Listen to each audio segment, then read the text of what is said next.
Dubai has become a vacation spot for quite a few people. In fact, in terms of architecture and infrastructure, Dubai has outdone itself. I mean, just look at the Burj Khalifa for starters. Speaking of great projects that Dubai has indulged in, they're also known to house quite a few man-made islands that are just out of this world. But what has happened to these islands now? Let's find out. Hello folks and welcome back to our channel. In today's video, we'll show you why Dubai's amazing man-made islands are still empty. Most of the countries in the Middle East, right from Saudi Arabia to Qatar, have their economies heavily dependent on the oil that's found in their lands. UAE too is quite dependent on the oil found in their lands until they converted it into a tourist hotspot, as well as one of the safest and friendliest cosmopolitan places to work and live in the world. But to reach this status, they had to work on converting barren land into a beautiful city that garnished the sky with its beautiful skyscrapers. Some of the best buildings in the world can be found in Dubai, right from the beautiful Atlantis Hotel to the Burj Al Arab. These structures in Dubai are not just blocks or garnished cement, but actual record setters.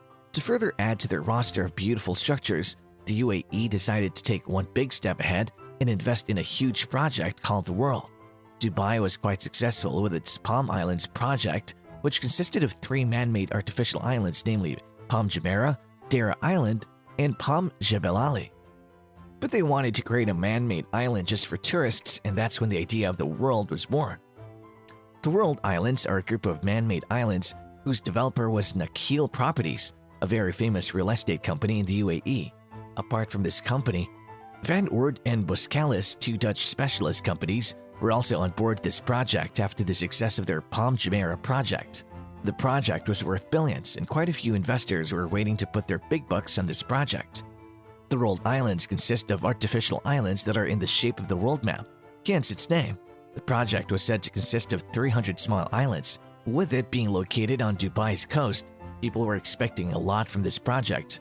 If you're wondering how they were able to create artificial islands, well, that was done by taking the sand dredged from Dubai's shallow coastal waters and converting that into an island.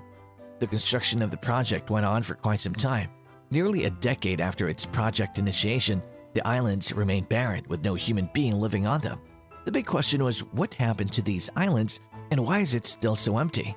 Real estate in Dubai is doing great, and during the onset of the 2000s, it was booming. To be honest, real estate was at its peak during the early 2000s. Thus, when the project was thought of, the plans they had were countless and very promising.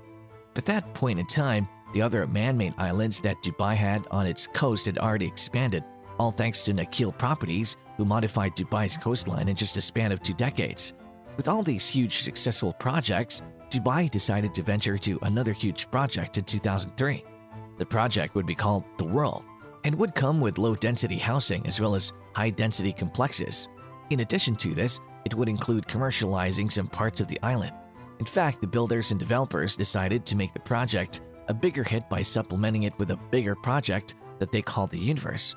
The Universe was an out-of-this-world project that when viewed from space would represent the shape of a galaxy, the Sun, the Moon, and a Milky Way. They wanted to show Dubai's diverse and cosmopolitan nature through this project. It was quite exciting during the planning phase, but what happened to it following that was pure tragedy. Tourists were excited to visit the world and the universe, but unfortunately they couldn't make it to the destination as it were never functional. But first, let's take a quick trip down memory lane to 2006. During this time, Palm Jumeirah's land reclamation was being done, and the first set of apartments on this artificial island was nearing completion and was ready to be handed over. Due to all the excitement that it was attracting, the developers decided to start up multiple projects alongside the completion of this project. It was quite risky, but with a leap of faith, Nakheel Properties took the risk. Almost all this, the Great Recession took place. This went on from 2007 to 2009, but the after effects of it were felt for quite a few years after that. In 2009, according to the Times magazine, the World project had been halted due to financial trouble. But Nakheel Properties denied these claims and stated that the islands were sinking into the sea, due to which the project was put on hold.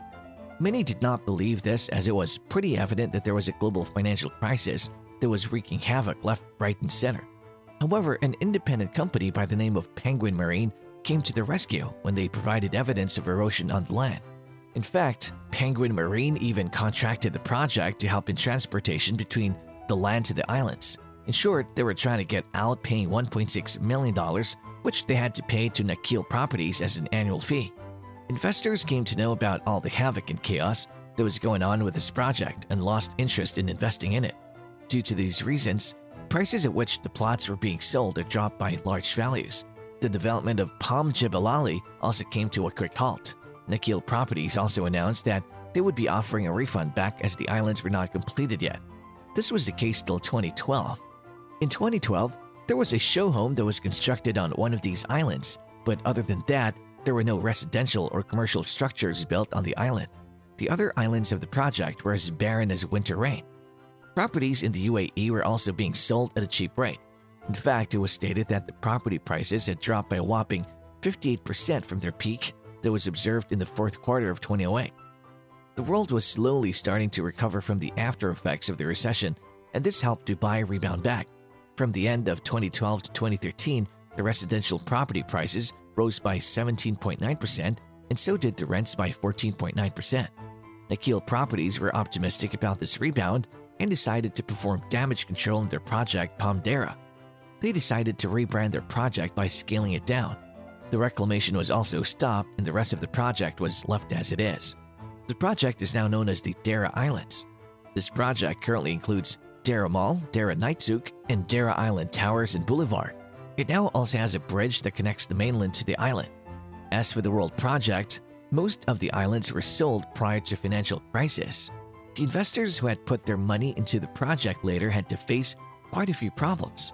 Dubai has rebounded back quite well, but investors are thinking twice before investing in any project as quite a few of them faced immense losses during the time of the Great Recession. As of today, getting back to completing the project is not at all easy, and many feel that it's not a fit for today's time as we have moved far ahead. To further add to this, the project was not at all environment friendly, and with the world currently very conscious about the environment, it would be hard to resume such a project without getting into a lot of legal trouble, as well as haters. In addition to this, the sea levels are rising. This would affect the project and could even put people in danger if not pulled off in the right way. In fact, the people who reside at the Palm Jumeirah are always complaining about the water quality that reaches them.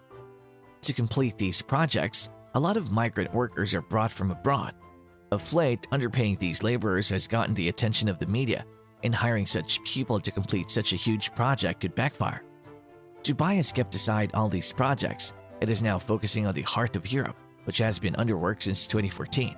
The project is said to include 6 attractive islands that'll be just 4 kilometers off the coast of Dubai.